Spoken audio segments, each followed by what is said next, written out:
Welcome back, everybody, to the PCC. My name is Ardog with the Triple G. PCC is a community-based tournament where we show you the best Predecessor has to offer in competitive gaming. I'm joined by Easy Ed as well as Lance. We just watched game number 1 between What If and the Chefs, and Chefs just showing up and taking game number 1 away from them.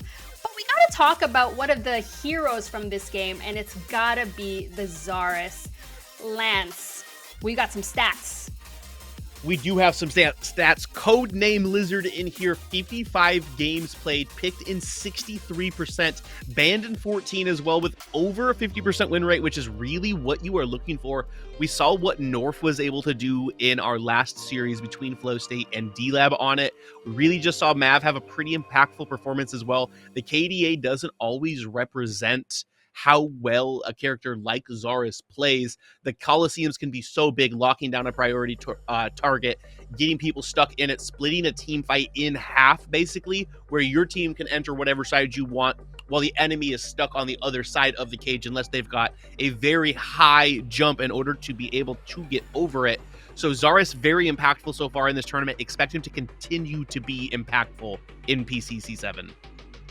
If you're within range, there's no way you can miss the Colosseum on anybody. And if Zarus is able to lock down on you, you will get instantly deleted. And we've seen that during the games here at the PCC. But now it's time to get into the draft. And we know that Zarus is one of the priority picks or bans. What else are you expecting to see in this draft? I'm definitely expecting to not see a Countess again mid. You know, Seismic, Tournament Day Seismic definitely started to show up there for a little bit. And he struggled a little at the start. But at one point, he was 6 levels up on What If's support on Pinzo's Richter, and it really showed off. That Orb first was kind of a questionable call, but he really scaled well off of it. I definitely think that Rampage is going to be a priority pick again for What If. Crashy played pretty well on there overall. There's a lot of interesting things to go here. Oh, but it's going to be the Belisha first taken off the board from the side of Chefs. I don't think that's a terrible ban at all. A lot of the players on What If can go for it. But once again, they are going to respect Zihi's phase. What If going to ban that away? Don't want to have to go against the extra range, the extra safety for Cold, trying to keep him vulnerable. But just as we highlighted, Zarus, very high priority, going to be the first pick, probably once again in the hands of Mav. Yeah, Zarus and Mav, I mean, they're going hand in hand right now. It's really fun to watch. Mav's playing really well. You know, we may try to see that Decker cage with the Zarus cage again. It seemed to work really good for them in the team fights. As long as they have an answer to that Gideon, if What If pulls that again. There it is. Skype Hamster just had a monster game with that. Didn't have a lot of answers to it, and he was just playing for free. He was doing a lot of damage, and he was kind of the heart and soul of that team for a bit. So I would be very interested to see if Chefs is going to pick up Richter on this rotation, or if we're going to see a clean rinse and repeat from the side of What If, because I would assume that they're going to lock that down. Going to start by picking up the Drongo, and then there is that Richter to take it away. Still does leave other long-range CCs available to him. They could pick up the Argus here for What If. They could also pick up the Decker if they felt fit. Yeah, I think Richter's a really, really good pick here for Chefs. You know, it's going to take away the Rampage Rick combo that What If used so well last game. Pinzo had a lot of really, really good plays with that. He was kind of playing out of his mind. He had a really nice ultimate over at the mini prime, and that started to really make some people sweat, me included in there. It was interesting, but you know, I'm curious what they're going to do here now with the Twin Blast pickup. That's going to give Neo his pull away that he needs and stuff, and a little bit more is maneuverability, and we'll see what the bans come up here as. I wouldn't be surprised to see them target the mid lane out of the side of What If here, as that hasn't been locked in for Chefs, but I gotta tell you, I think Seismic can really play just about any hero. Wouldn't be surprised to see him return to that Countess, even though I know you advised against it. We're gonna see the Quang taken away, as Dr. Flick was looking pretty strong with it early in the Countess ban as well. So Skype Hamster not wanting to play into that counter as well. Seismic's gonna have to go to his second option. Yep. And with the Quang ban and Countess ban, you know, you're not seeing a lot of picks from last game stuff here. But the Chimera for the this is interesting. So are they gonna go Rampage support here with the Chimera jungle, maybe? Rampage offlane is gonna cook, I bet. I bet you this is Flick on Rampage offlane. I don't know for sure. Maybe he's playing Chimera. I think if you have to take one of these two into the offlane or into support, Rampage is the one that you move around. We gotta highlight really quick, we did have Shinbi and Gadget picked up. Gotta talk about how great the Tesla Dome on top of the Coliseum is with the Zarus and Gadget combo. But all of my attention right now is on what if and where they're going to put these heroes. Yeah, I just don't see it. I know Dr. Flick, he was big on Rampage in the offlane in Overprime, but he's not the same that he is in Predecessor. So he might have a little bit of a rude awakening here, discovering that. But with the Decker pickup, good. That's great. You know, you see the Zarus and Gadget. That's going to be a monster combo with the Drongo Silence in there. There's a lot of outplay potential on both teams right now, but that Rampage is just a big question mark we see. And that is the draft right there. Lance, we're looking at this Rampage, you and me both, and the Chimera as well. It sounds like you're leaning towards the Rampage offlane, is that correct? It is, but either way, these heroes are giving up their passive by taking them outside of the jungle for the most part. Yeah, you can kind of stand behind the fog wall if you're Rampage and get some of that health regen, but it scales up the longer that you're in it to a certain point. And I know that the enemy team's name is Chefs, but it feels like what if they're the ones cooking here? I think the burner might be on a little too hot. I agree. But now we're looking at the Chefs team comp, though. What are you seeing from them, Ed? I see a lot of team fight potential here. Again, with the Zarus Gadget combo, that's really strong. Shinbi into that Rampage. I think she's just going to poke him to no other. You know, she's just going to be able to press Q over and over and over, and it's going to peel that Rampage down. And I think Flick might have a really hard time doing it. But again, there's not a lot of outplay potential on the Gideon here. I think Skype is going to have another really impactful game. The most they're going to be able to do is put a dome on there and hopefully hit a pole with the Richter. But if Skype can avoid that and play his abilities at the right time, he's going to be really strong. He's going to be a fun one. Game number 2, ladies and gentlemen. What if they win and will Chefs cook up in the kitchen? Ego and Falcon, take it away. Gamers, welcome back to game 2. We got What If, we got the Chefs, we got Ego rocking out with you, but never rocking alone alongside me. I got the man, the myth, the legend, Falcon. Are you excited to see what these teams are cooking up? I'm excited to see what Dr. Flick is thinking right now. There is the Rampage offlane, as Desk did say. I was personally thinking it might have been a Chimera, but it looks like Dr. Flick is going for that Rampage instead. And I'll be brutally honest, Ego, like I normally am. I don't like it. I don't see the point in it. I don't understand why they would go for something like that when you know you're playing against the Shinbi. And I don't see a world in where Dr. Flick can actually do anything this game. I have to agree with what you're saying here, man. I don't like it comparable to what other options were even open. Bringing it in and bringing it against a Shinbi especially, it's going to be very difficult, especially scaling out of that early and mid game. I do think Dr. Flick, as well as all of these players, are high caliber players, so maybe they're just seeing something that we're not quite seeing, but I definitely do think the Sneaks has just such a strong advantage within the solo. Yeah, it definitely gives Sneaks a free lane. There's not much pressure coming out of Dr. Flick. He hasn't got that much good CC. Wave pressure. He's got good CC to deal with any sort of ganks that come in the way. And if Crassi does want to focus down Sneaks, I could see that happening. But, I mean, this allows Sneaks to just basically farm from range like we've seen already. Crassi is going for level 2 gank though. Yeah, we do know that Blink is going to be up, so the kill potential here is going to be the greatest as the ambush does come down. Sneaks instead is going to find their way out of that engagement, more than likely taking this time to back and reset, giving this Rampage, all things considered, a little bit more time to farm up. it does look like that is what If's game plan is, to just focus down this solo side, have the CC from the Rampage help the Chimera do the counter jungling, as we can see. And I mean, yeah, Dr. Flick can counter jungle as well. He's obviously is Rampage, he has got that passive to help him do that extra clear. And we'll have to see how it goes. Either way, they do have the advantage in this off lane now. Sneaks is going to have this a time in this lane, considering he is still level 1 compared to Dr. Flick's level 3, who is just going to be starting back now. The question is, what can Mav do on the rest of the map?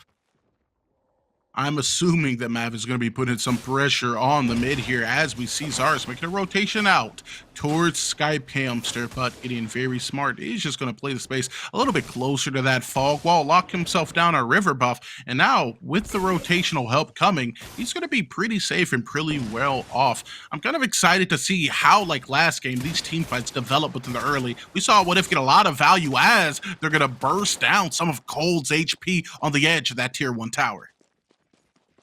It's going to be a hard lane, definitely, for Zihi and Cold into that Decker Trim Blast. There's going to be a lot of damage, and if Zihi misses that Whip Blast, it's going to leave Cold for the dead, and it might even force a blink out if Pinzo can look for a continuous stun. Dr. Flick is just going to go for maybe a walk. But another thing I want to point out, Mav didn't counter jungle, so he's actually massively behind compared to Crassi right now. He's looking for that Cyan buff instead, might just try and take it for himself, so he has at least some sort of farm coming on. But Dr. Flick is still around. The hunt does go through though.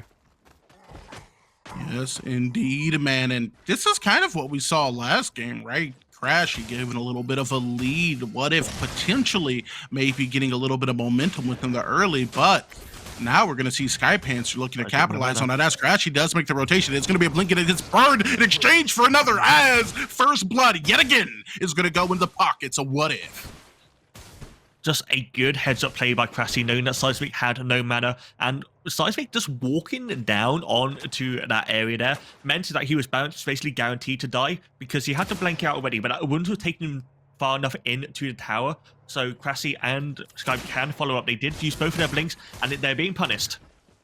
Oh man, Crashy getting punished but not put down as at sub 100 HP. He is going to survive. You know, the Rip Flash is ready, and as it goes out, it brings nothing back in as Zihi and Cold are just going to be playing the space around the tier 1 tower of Neo and Pinza. It's interesting that Cold and Zihi actually managed to get to the way to the tower.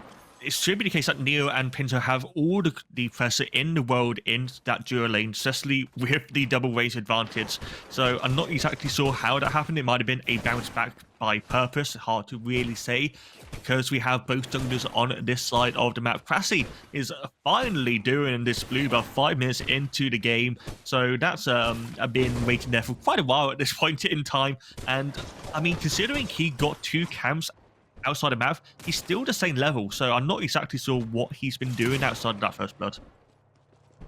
Yeah, and in retrospect, I actually do like that First Blood play a lot, knowing that, hey, I got this ambush loaded up, and if you want to blink, then I'm going to be on top of your head regardless. A blink for blink exchange at the worst, a utilization of the ambush at best. Regardless, both of those equal out to First Blood, and maybe an opportunity for this team to be able to build a lead, but this time maintain it. Already, we're going to be seeing Crashy making a rotation back to Seismic, who, once again, does not have the blink as it's already been expended. Looking to run away now. It may not be fast enough. The burst flower utilized. Seismic is all but guaranteed to go down here, but Mav might have something to say for that in exchange as the ambush comes out and Seismic may make it out alive, but with the jump on coming out of the rampage, it is going to be the Behemoth who's going to be able to lock down the secondary kill for What If.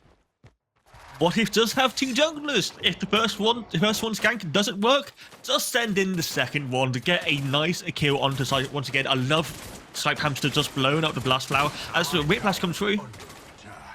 Yeah, but no value gotten here, and in exchange it is going to be a burst enabled by this cage, and with Zihi being dropped below that 50% threshold, there was an opportunity for a kill to go there, but Neo low on mana and Pinzo low on HP don't want to overextend and give some wind into the sails of the chefs here. Duo hasn't actually backed for What If yet. I think if they had backed a bit earlier, obviously the lane might not be in that state, but they should have had the damage to kill it. Either way, they have finally gone for that back. I hope Neo is going to be building better this game compared to last game because they really need that to happen. But either way, I do expect still that penetration build to come through. Cevs in general aren't the tankiest team, especially with Sneaks on that Simbi this game. So penetration should be especially lethal on this Twin Blast. Yeah, being able to penetrate some of that armor and HP that some of the other members are going to have, as Sneaks is going to be looking for a disengage here. Crashy hoping to close the space. He's going to use the ambush, but the Boulder able to follow it up. It is going to be a forced blink burned out of Sneaks as he's going to have to run underneath the tier 1. It's actually surprising they haven't gone for a gank on Sneaks earlier, because that was just a perfect time for that blink to come back up. If they did it a bit earlier, they might have been able to get a guaranteed kill on Sneaks. Either way, there is a bit of counter farming once again happening on Crashy, but with Mav on this side of the map, they don't want to risk going for that blue buff. And Pinzo, once again, might be in danger. Whiplash out, and it is going to find purchase this time in combination with the Drag Grenade. It is going to guarantee some solid damage onto the Decker. Nonetheless, with that blink being up, it was all but certain that Pinzo was going to be able to get themselves out of that situation.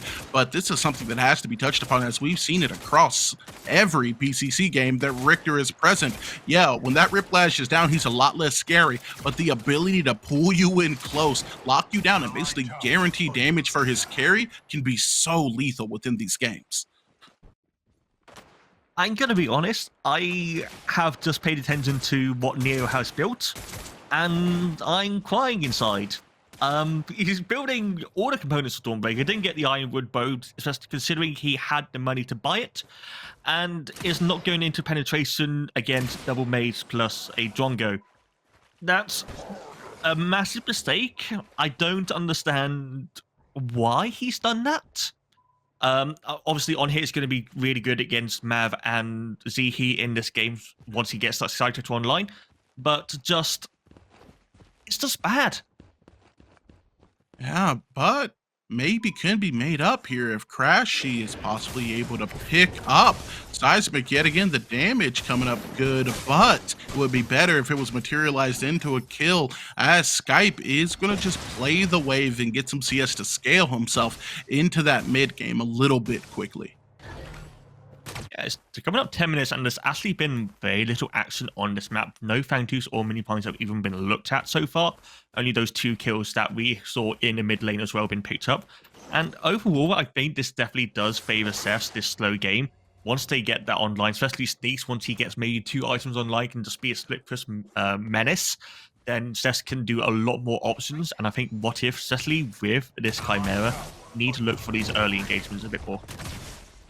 Yeah, and we know that chefs within the mid game, they just become a completely different kind of force, knowing that they're going to be looking for team fights. We are now going to see Skypanzer off the back end of one. They initiate Blink in, and then Blink out, seeing that it was not working out for him. It is now going to be Zihi who's going to be able to wait at the pearly gates of the Decker cage before leisurely rotating his way onto that Fangtooth. We see a grouping of blue. That's going to be the What If gamers making a rotation led up by Dr. Flick and Crashy. But do they actually commit on to this Falcon?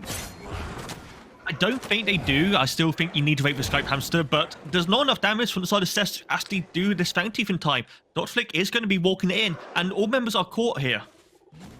Yeah, we do see the ult coming out of the gadget in order to maybe guarantee some space off of the back end of the Behemoth being used, as Zihi onto the backside is going to be able to circumvent some of the damage looking to come in. But Dr. Flick going it along with his team is going to watch as Crashy is going to be the first one to fall. Nonetheless, Zihi also very low is going to be able to continue surviving. Now turning his attention onto the other side of the pit. We're going to see Skypanzer and Dr. Flick both looking for a way out, as it's going to be Cold and Sneaks on the rotation. Why did Crashy hit the Fangtooth? He was on under half HP. He was going to take more damage than he was going to regain with his passive. Mav just walked in, used the spear and killed him. And then that was the lost team fight for What If. That made... I'm sorry, my brain just lost some brain cells watching that. Going back to it though, no Fangtooth has actually been taken from either side. Sneaks did gain a lot from that, gained multiple waves on his own. Is actually a level ahead as well from Dr. Flick, and has managed to counter jungle as well. So although there was nothing gained, Seth definitely allowed Sneaks to gain as much as he could in that phase. And look at the rotation. What if they're going for this early prime instead now? Yeah, turning their attention onto a neutral objective. They're not going to be able to secure positioning for it, but with the damage they have, it feels like they potentially could just pick it up. And seeing that Fangtooth is being pulled onto the other side of the map, this is looking like we may have a team fight starting over here as Mav makes the rotation over, but is not going to be able to get the Miracle Steal. The Decker Cage comes down, as does the Lair. Now it's going to be a Coliseum, but it is not going to be enough to save Mav, as he is going to be the first one to go down in this engagement. Zihi with the hat on makes a blink over. It is now going to be able to complete another kill courtesy of Seismic. Looking at a 2-to-1 trade here, Falcon. Put out for another one. Pinto's going to go down. Sneasy catches him under the tier 2 tower. Does a bit of BM for extra problems. Skype is also nearly caught. The Whiplash does go wide for the Torn Space. Dot Flick is also here. But on his lonesome, there's not much he can really do. There's going to be a tier 1 tower on the side of Cess. And Zihi got a perfect 3-man skewer under the Tesla Lobe. And that's just caused a win for that team fight. Cess, even though Mav went down early. Hey, it feels like every team fight, whenever Richter is within a game, at some point I'm talking about the skewer, whether it's the engagement or midway through, you think you're an ADC or Ranger, whichever you would like to call them, and you're allowed to do damage. The answer is no. That Richter skewer, as you said, came up big and just kind of settling down the tempo of that engagement enough for the chefs to get some really solid value out of it. Yeah, they also gain that tier 1 tower. That means that they're going to be able to open up to jungle, go for a few more invade, and then eventually split these tier 1 towers as well. Fangtooth hasn't actually been taken yet, 14 minutes into this game. I want to actually really know what the longest time was before the first Fangtooth was taken, because I feel like we're getting to that stage at this point in the game, with teams not really caring for it. And once again, Cess do like this scaling game. They have got that Simbi that is going to go into a monster. You know who Cold is. He doesn't need introduction at this stage of the game. And even Mav, Zarus does good scaling with his ultimates. Yeah, and speaking of scaling, it looks like Mav is looking to drop down some of the HP, but with a rotation coming out of a couple of teammates, is he at least going to be able to get a trade? And the answer is going to be yes, as Cold is going to actually be the one who secures the kill, with Crashy getting it back on to Mav here. A 1-to-1 trade almost at 15 minutes into the game, Falcon. Maybe just a bit too aggressive by Mav there. I think that he was looking for something when the rest of his team was not, and him dying there basically meant that Seth cannot look for this Fangtooth. Obviously, with Sup Hamster also dead, What If can't do that either, because the Tesla Dome is in such a scary position at this stage of the game. And once again, we're going to go back to farming, going back to picks. This is going to continue into bully Dr. Flick. I think that's the only really way of saying it. And actually, it's gone for the Obelisk, which I really like. Just adds another scaling aspect to the Simbi, and means that it's just going to be a lot harder for anyone to really duel her. Truly means that damage is going to be uncapped, as we predicted it at 1 minute, and we're seeing it on our way to 16. Shouldn't be able to bully within the solo lane, as we see a big Riplash within the duo. It's going to be a forced blink, but by using his blink and the Trongo ultimate, it's going to be a kill for Cold. Cold ain't letting that one go. Skype Hamster nearly got away, but the Riplash was so good, able to blink out just in time as well. But the Shrapnel Cannon is going to be more than enough damage with that wasteland and the passive going. And with Skype Hamster dead, they are going to finally start a Fangtooth 16 minutes into this game. Brassy, Pinzo, and Neo are all around, but this is going to be an outnumber for the side of Chefs. We've seen Crashy get a Miracle Steal here within the past, I think, just 1 game ago, as now he's going to be able to blink in, but with the Tesla Dome down, he is all but guaranteed to fall, as he is also very close, but close isn't quite in the PCC 7. You're looking for a spot within the finals. You gotta be able to steal those steals, as the Whiplash is going to come out. Pinzo playing the space the best he can, is at least going to be able to get a trade and turn this into a 2-for-2 near the Fangtooth. That's not too bad to side of What If. Yes, Seth's gained that Fangtooth, but because of how late it is, it's not going to be the massive factor in this game. Dr. Flick also got the 1v1 against Simbi. I really wanted to see how that happened, because I'm not sure how you kill Shinbi as a Rampage unless there was some sort of tower dive situation happening. So good play for Dr. Flick there. Actually making these going to be a lot more delayed in this game now as well. And I mean, Pinzo was just out of position as well, during that fight as well. I think he should have backed off with Neo at the end of that team fight. And What If also used a lot of blinks to escape at that Colosseum. So Cess do have the advantage for the next couple of minutes in terms of engagements. And That's I mean, something it if you feels pretty equal. That's something that if you're a What If fan, you never ever want to hear. The chefs have the advantage. We've seen them without the advantage just take these fights around. At this point into the game, 17 going on 18 minutes, even earlier than that. They just get comfortable fighting while Cold is farming. And then when he makes a rotation, the man is something of a Thanos himself. The damage feels inevitable. And they're going to definitely need to find a way into that late game that we're making our way to of how they're going to be able to bring sufficient heat onto Cold in order to take them out of some of these team fights, Falcon. It's going to be hard. It's going to be a CC chain, or it's just going to be a 3-man rotation onto Cold. We're seeing the fight in solo lane, but Cold is going to be very, very low. It actually goes down to Stripe Hamster. So that is how you're going to deal with that. Just send more men at him than he can handle. However, this does open up a spot for this mini prime to be taken for the side of Cess. Gassi is in mid, but he's also getting quite low. Yeah, looking to just disengage there. It is going to be a redirection, as you said, onto this mini prime, taking a couple gamers over and being able to increase their neutral camp objective. But it's not going to be completely free, as on the other side of the map, we actually see What If putting down a split push to take the tier 1 and then now at least threaten the tier 2. If they can get this tier 2, I actually don't think this is a bad trade whatsoever for What If. They gain the shutdown on Cold, they gain 2 towers, and it will depend on how much Cess can actually use this mini prime, because the only real big objective that they can go for is either that mid tier 2 or the all prime themselves. There's no tier 1s left inside of What If to actually take, or to be taken, sorry, at this point in the game. So for What If to gain 2 towers plus a shutdown is not a bad trade whatsoever.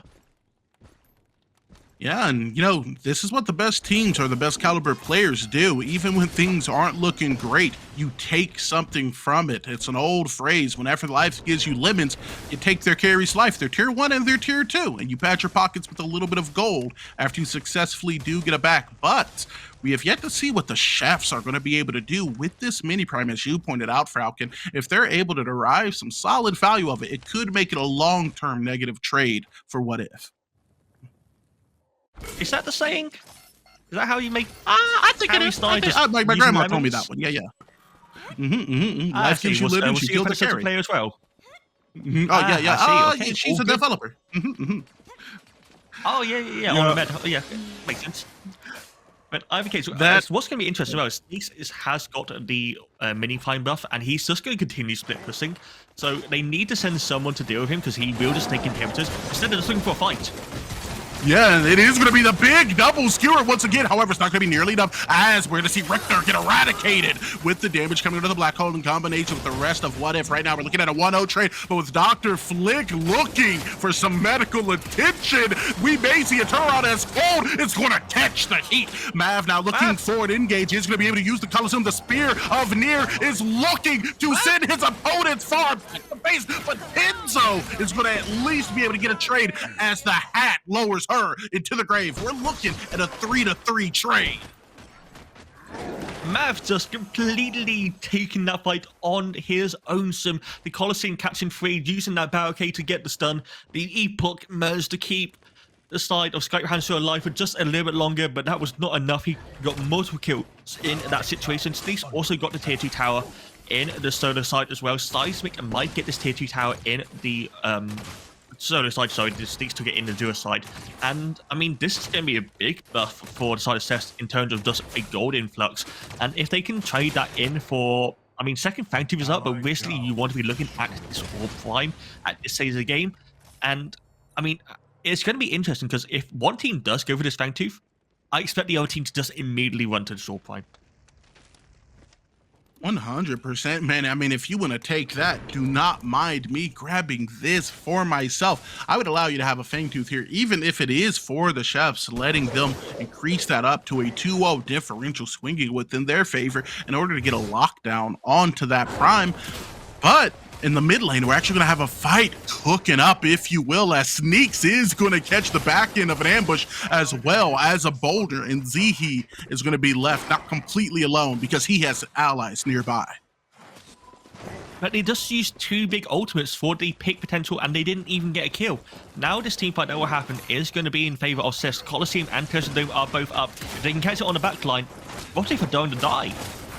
Crashy going in for the engage. It's going to crash into Math, who's feeling like a brick wall, but onto the back end, it is going to be Sky Hamster, who's going to put Zihi on the wheel, cycles him, as that's going to be 3 members down of the chef. Now Crashy looking for a little bit more hunting. He's going to be able to find the Taurus as Skype Master is going to be able to pick up the kill onto Seismic. Am I looking? Am I calling? Am I telling you that it's a 4-0 trade in favor of What If?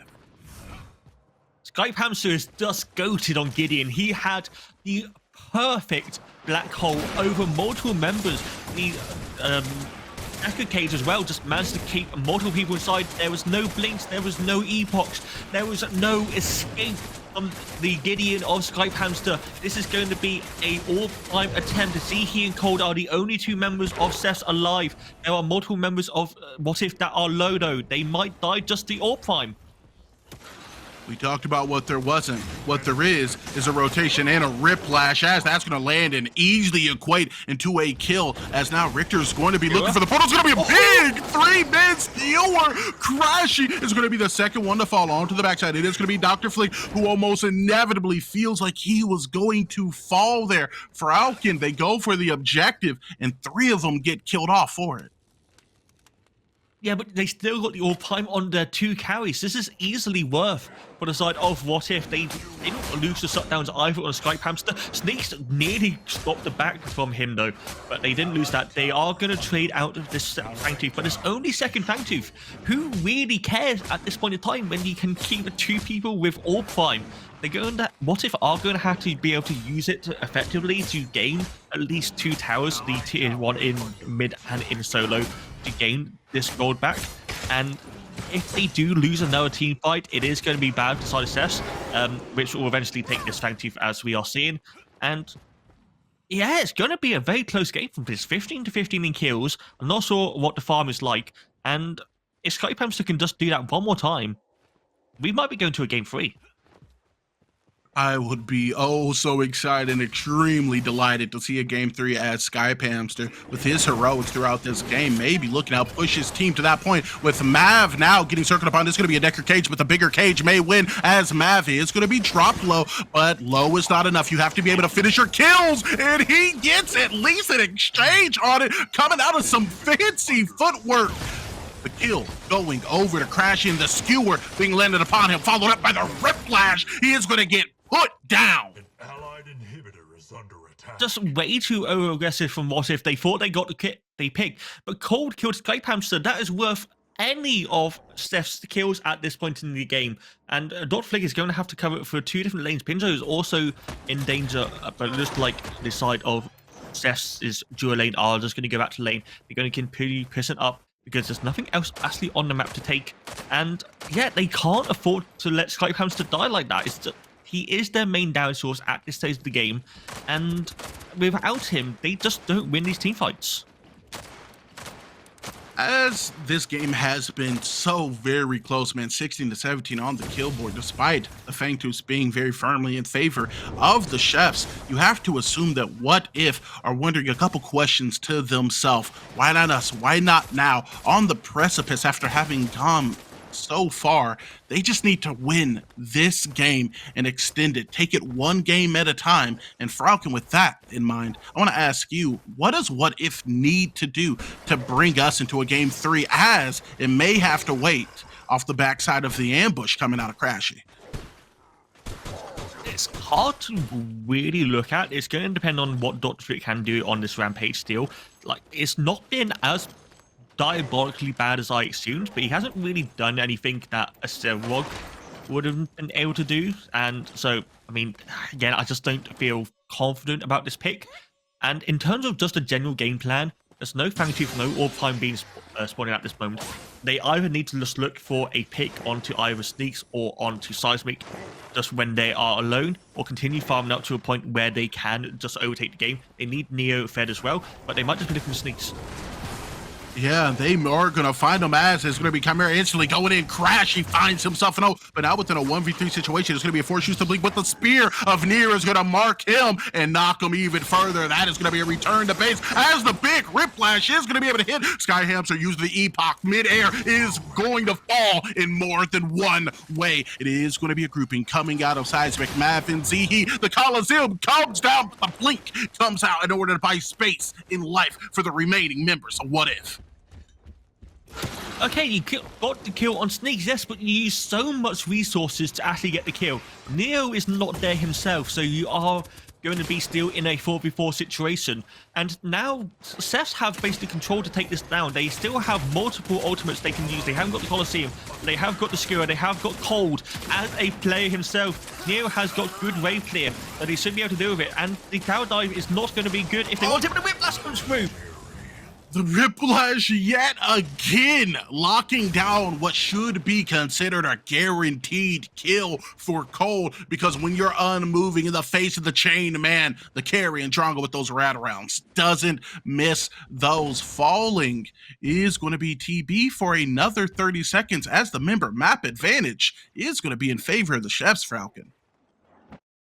And what they're going to do now, they're just going to reset. They don't need to push out this inhibitor anymore, because they can get some more gold, they can get some more items, and they can look for the Orb Prime. Cold is 10-2 in this game. That is one of the scariest stat lines you can see on a player like this, especially on his comfort pick of Drongo. Has nearly got 4.5 items at this stage, basically an entire item up compared to Neo. And yeah, as long as Cold is alive, What If can't do anything in this game. I have to agree with you, man, wholeheartedly. We knew from minute one that Cold was capable and just has been able to carry this team to wins when they have been behind. And now you've given him a lead. This stat block is absolutely unacceptable if you're looking to push yourself into a game 3 scenario. However, it's not over until the big lady sings, and it's awfully quiet on the field as we're seeing the boulder get launched from the long range. It is going to be the Coliseum that has been expended with no kills swinging. Either way, we can see what team is definitely the aggressor here, is that the Chefs are going to push What If out of their own jungle. Let's just have way more damage control compared to What If. That, as long as they use Mav or Zihi effectively, they can look for a pick and immediately burst it through. The third Fang Tooth does go through, and we're going to get a team fight. Oh, and it's going to be a black hole expended, but all of these members are falling too fast to cast on the back end. It's going to be the Epoch that gets used, but it is going to be inevitable. It's not going to be 1, it's not going to be 3, it's going to be an ace in favor of the Chefs. What If Sunderland just can't exist in this game? The Tesla Dome plus the damage from Cold is more than enough to completely spread through them. And Dr. Plague is the only one who actually built that tanky in this game as well. Crassie's gone for that more Bruiser build, that Basilisk into Berserk Stacks. And although he could do damage in this game, it doesn't matter if she can't survive it. And with all of that damage, they are going to take this Orb Prime. They have multiple waves already pushing onto these inhibitors. They're going to get at least these 2. They probably can't get solo one before sight of What If are alive. And I can imagine them just now resetting, using that gold once again to get those last items that they need. And then there will be one final push to see if What If can survive. Falcon, you wouldn't know that What If has the Rampage on their team the way they're getting rocked every single time they look for a fight. Somebody get the chimney cleaner, because the Chefs are just constantly looking for the smoke. Every single time What If has stepped up here within the last 5 minutes of these engagements, they've had these HP bars melted like butter in the pan. It is going to be an extremely tough defense they have to put up here in the face of what feels like an almost omnipotent, omnipresent, and all-powerful Chef's composition. They're basically gods at this point in time, which is probably not far off the truth of their damage source. And I mean, you see Cold going towards that Viper last item, just add a bit more penetration, because why not at this stage? Let's see the Rampage die in 4 slots instead of 5. So what they need to do at this point is make sure that the waves continue to be pushed out. They might be able to look for a pick on the sneaks, but they need to do it fast because they know exactly where they are thanks to the observant, seeing that ward there. And if they're not back in time, they're going to lose this last inhib. They probably lost it already.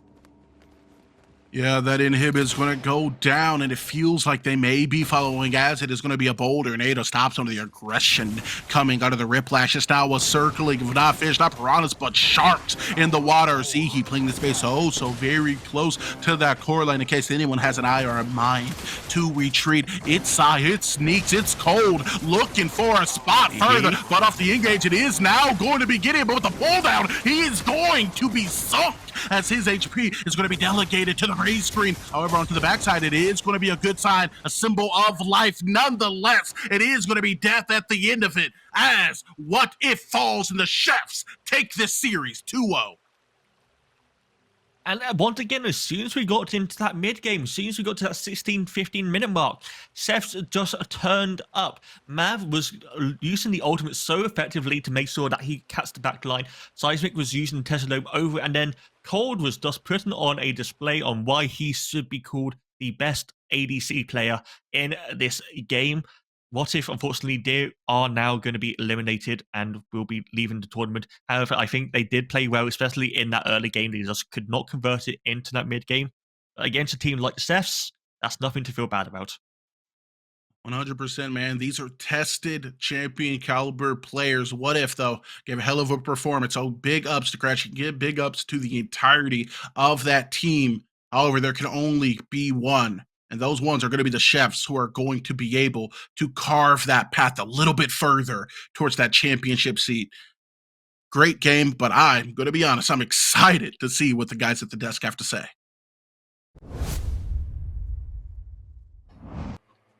Thank you so much, Ego and Fralkin. My name is Ardog with the Triple G, and I'm back with the desk. I've got Ed here as well as Lance. That was game number 2 secured by the Chefs. Unfortunately, we're not going to be seeing a third game. They're now advancing to our semifinals tomorrow at 11 a.m. Eastern or 5 p.m. CET. Be there or be square. Together with the Professors and Dirty Lake and the boys. Looking at the game number 2, it seemed like early game was piloted by What If. It was kind of similar to game number 1. And Gadget just needed time to get her items, and together in combination with the lockdown from Zarus, and then the hooks from Zihi, the DPS from Cold, and the pressure from Sneaks, the Chefs are a scary team. What were the highlights from game 2, Lance? So for me, the highlight for it is the way that once a certain point was hit in both games, that the Chefs just kind of took it over. I saw it in chat. I hate to steal content from it, but it does kind of feel like What If lost to the item shop there a little bit. At the end of the game, only one tier 3 magic resist item built on the entire team, and it's on Dr. Flick. While they've got 2 AP players, they've got an AP offlaner. Like, you got to build some resistances against that, but overall, really good performance out of Chefs there. They did not go down without a fight indeed. But Ed, what were your observations during game number 2? Man, Zihi is a monster on Richter. Some of those pulls, I mean, I don't know if he was doing some Matrix moves and going through minions or what the case, but he brought Neo to a lot of fights, and you can learn a lot from that guy, that's for sure. Now I see why Cold replaced him with me, or me with him. That was a GG. Yeah. Oh. That was definitely a GG for both sides there, but exclamation point bracket will take you to a link to take a look at our tournament here at PCC. This is PCC number 7. You're seeing the best of the best of the best. But that was just our 3rd quarterfinals of the day. We still have one more to go. Indecisive versus the Hive coming up next after the break.